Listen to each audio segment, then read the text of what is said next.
Hello learners of all ages, my name is Mr. Montgomery. I teach 4th and 5th grade math, and today we're going to be learning about how to find zeros in a decimal quotient.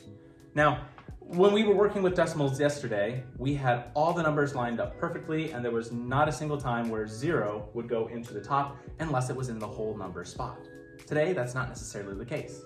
Well, let's go with our rules of dividing a decimal by another number, and eventually by a decimal, but we have a whole number in the spot, which means the decimal place is at the end, which means that step 1 of moving all the decimals over till one of them gets to the end is complete. We're going to move one of those the decimal place up now, right above. So now I'm going to be dividing like I normally would. So 4 can go into 0, well, 0 times. I need something in that whole number spot. Now I have 3. Well, can 4 go into 3? It really can't. So now I got to go all the way over to 36. Can 4 go into 36? 9 times. So 4 times 9 is 36. I'm going to be subtracting. I have 0 left. And I'm going to be bringing 8 down. Can 4 go into 8? It sure can. 2 times, which is 8. 8 minus 8 is 0. I have nothing left for my remainder. 0 and 92 thousandths should be my answer. Now we have to check to see if our answer is correct. I have 0 and 90. Got to make 92 thousandths instead of 92 hundredths. 92 thousandths times my divisor, which is 4.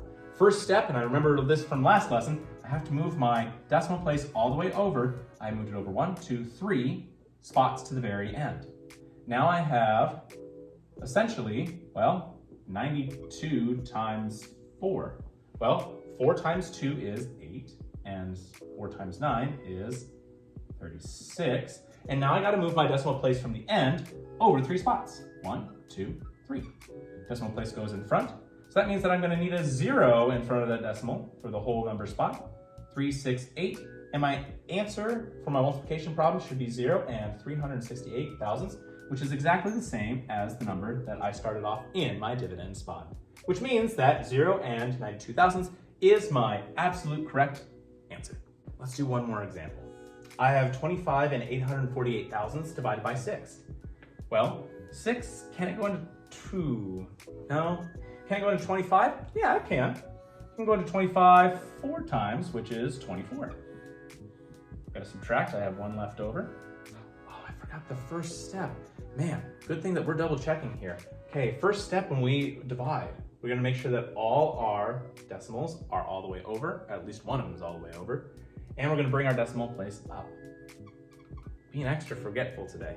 I'm hoping that you are not extra forgetful. All right, now I'm gonna be bringing down that 8. I have 18. Can 6 go into 18? It sure can, 2 times, which is 18. All right, bring down the 4. Can 6 go into 4? No, it really can't go into 4. At 0 times, I'm gonna have to bring down my 8, which is 48, and 6 can go into 48 8 times, because 6 times 8 is 48. I have 0 for a remainder, which means that 4 and 208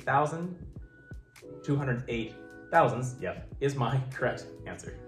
And let's just double check to make sure that my answer is correct. I have 4 and 208 thousandths times my divisor. 6 times 8 is 48. 6 times 0 is 0, plus 1, or plus 4 is 4. 6 times 2 is 12. And 6 times 4 is 24, plus 1 is 25. Forgot to move my decimal place over 3 times. Now I gotta move it back 3 times. 1, 2, 3. 25 and 248 thousandths. Let's check. Huh. Oh, that's odd. These two numbers don't match up. No, I made a mistake with my division. 6 goes into 18. Oh, it's 3 times. In my brain, I guess I was thinking 8. So I know that this is gonna have to be a 3, because 6 times 3 is 18. That would be my answer, and that, my 5th grade friends, is why we double check, because it can help us find the mistakes that we made. All right, my 5th grade friends, if we take a look at page 225, you'll see that we'll be doing practice problems number 5 and 6. The directions say divide and check. And yes, I want you to check, because I don't want you to be like Mr. Montgomery in that last problem and make a mistake and not check. Make sure that you are like Mr. Montgomery in the last problem and check to make sure that your answer is correct. And every once in a while, you'll make a mistake and you'll catch it and get the correct answer. If you have any questions on zeros and decimal quotients, please let me know when you come to class tomorrow.